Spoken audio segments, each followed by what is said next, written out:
Bueno, estamos con el profesor Eduardo Dalmaso porque nos ha estado escuchando todo lo que decíamos, de manera tal que él sabe cómo lo hemos planteado, pero quiero oír su opinión de especialista.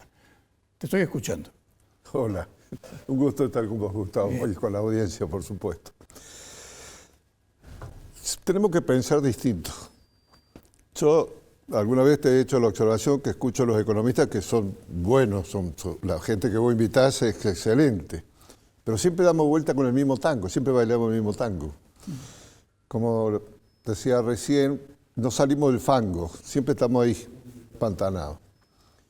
Hace años que venimos empantanados, ¿no? Si vos me das unos minutitos, sí. hago un raconto. Para eso te invito y te doy hago la un palabra. raconto. La dictadura militar nace del gran enfrentamiento que tenía la sociedad. Gran parte de la sociedad la apoya. ¿Qué pasa con la dictadura militar? Mediocres, salvajes y antagonistas del propio ministro de Economía que habían elegido. Mientras la política económica iba por un lado, el gasto de toda la estructura del Estado que hacían los militares iba para el otro. Consecuencia, un endeudamiento y un fracaso y el primer golpe a la estructura industrial del país. Fundamentalmente la zona urbana de Buenos Aires, pero a todo lo que... Sí, a Córdoba le pasó lo mismo. Sí, por eso todo lo que es parecido como cordón industrial. El primer golpe. Asume el alfonsinismo, que no se puede discutir la vocación democrática, creo que es indiscutible, pero sin una idea clara de lo que era la estructura económica, la estructura social y los enfrentamientos que subyacían a la sociedad. Los errores en política económica subsanados tarde, cuando ya el doctor Alfonsín había perdido, digamos, el poder político del inicio, termina en una hiperinflación. La hiperinflación es otro golpe brutal a la estructura productiva. Aparte es una guerra civil encubierta, porque es cuando yo quiero esto, vos querés esto, y en la pelea la hiper va.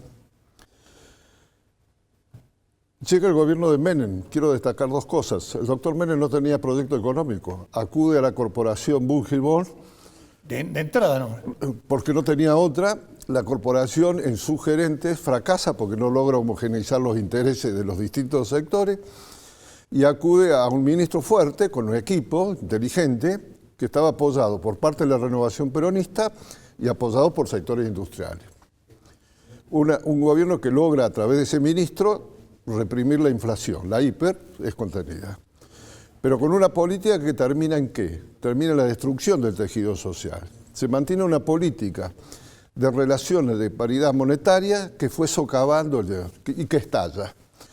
¿Por qué estalla? Porque el gobierno de doctor Larrúa no logra darse cuenta que era un ciclo terminado y que con las devaluaciones, para darte un ejemplo, vos te vas a acordar de Brasil, habíamos quedado totalmente descolocados. O sea, la perseverancia en una política muy enganchada en los frutos políticos de corto plazo, siguió destruyendo el tejido social del país.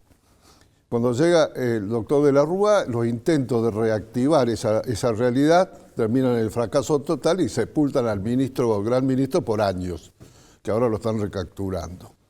Pero lo que importa ahí es que esa destrucción fue terrible para el tejido social.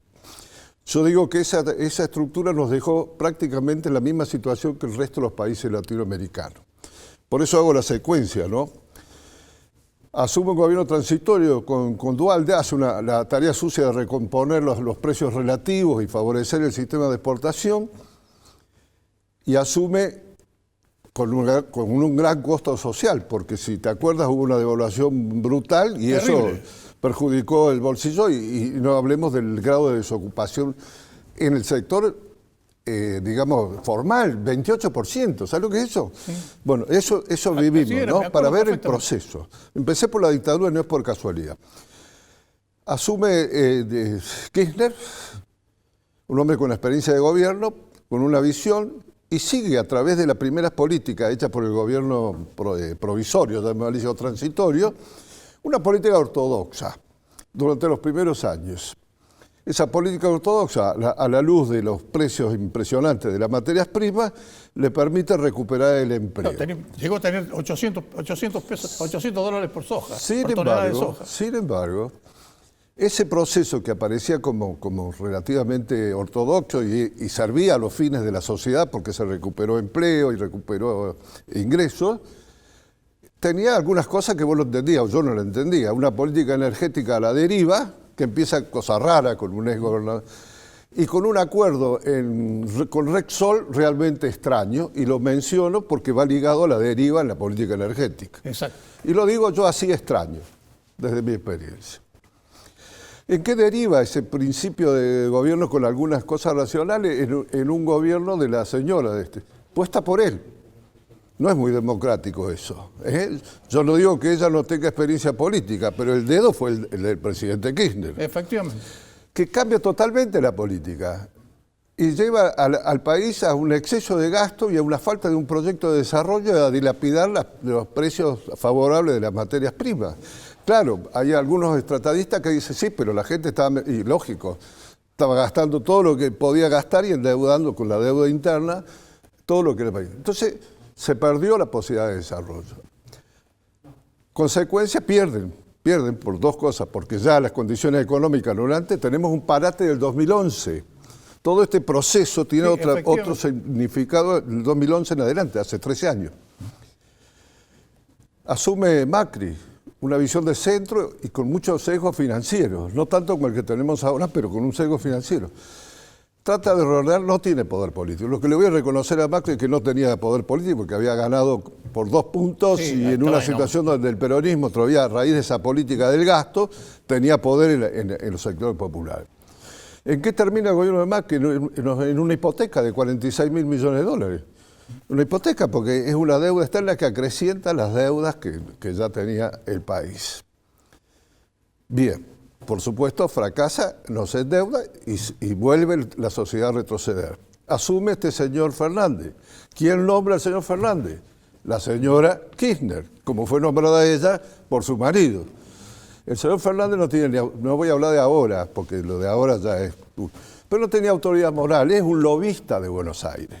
Es un típico lobista de Buenos Aires que yo creo que Kirchner, el presidente, lo hizo ministro coordinador por el conocimiento que tenía de la realidad de una ciudad compleja que él no la tenía. Y a esos efectos servía.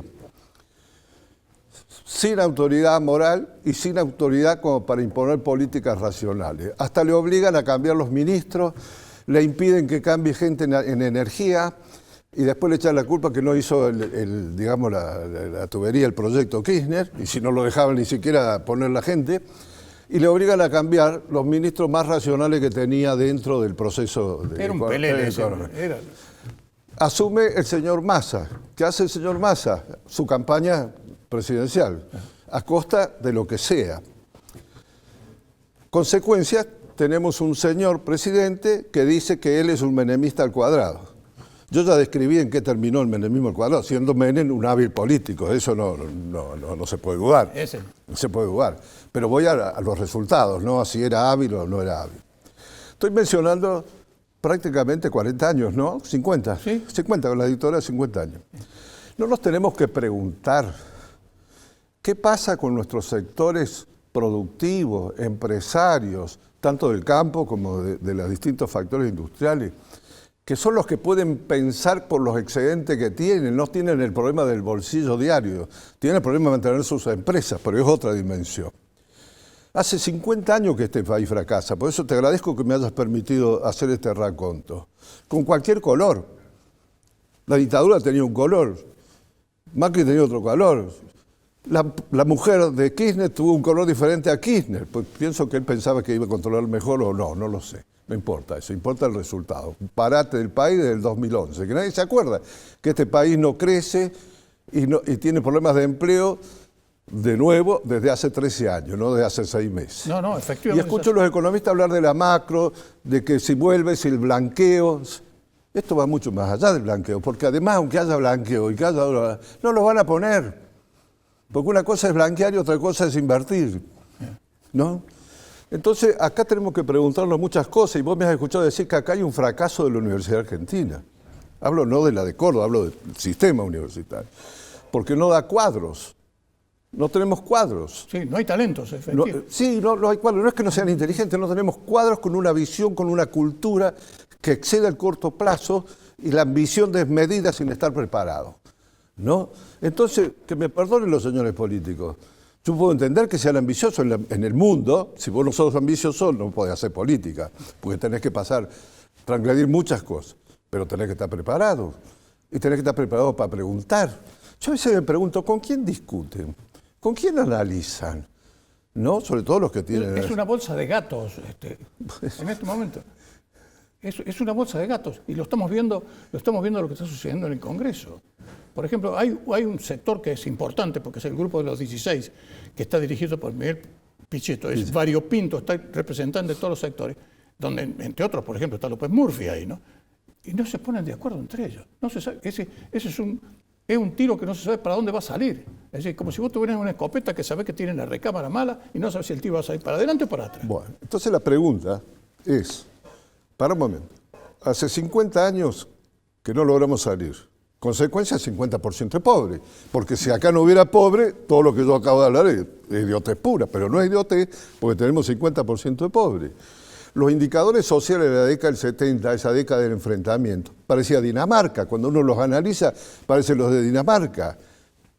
Y fuimos para atrás. Hubo una corrupción de la concepción. Por eso señalé, el doctor Menem no tenía plan económico. Después logra zafar con la igualdad, el tema del dólar, por el ministro Cavallo, que comete el error de no modificar esa política, o no se lo permitió el presidente, o no la vio, o quería ser presidente. Pensaron que era la jauja y siguieron gastando más de lo que recaudaban. Y endeudando, porque para sostenerlo tuvo que endeudarse. Claro, ese es el tema. Y no se endeudaba al principio cuando la venta de las empresas públicas, el sector público, permitía financiar el mayor gasto. Claro. Bueno, entonces, vos me preguntás qué digo yo. En teléfono fueron 20.000 millones de dólares. Bueno, por eso. En un tiempo, digamos, en ningún país del mundo se hizo tan rápido, ¿no? Bueno, en eso hubo cierto tipo de eficiencia. Bueno, ¿para qué? No sé. Pero lo que voy es lo siguiente, si en 50 años, cualquier color, lo que hemos hecho es ir para atrás, ¿qué preguntas nos tenemos que hacer?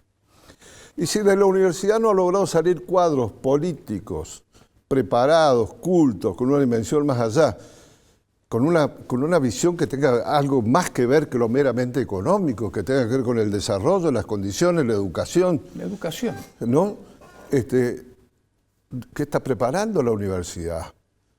Y no digo que no haya buenos ingenieros, buenos físicos, no los hay, porque eso son relaciones de instrucción. Yo hablo de la cultura. Hay un fracaso en el concepto de cultura.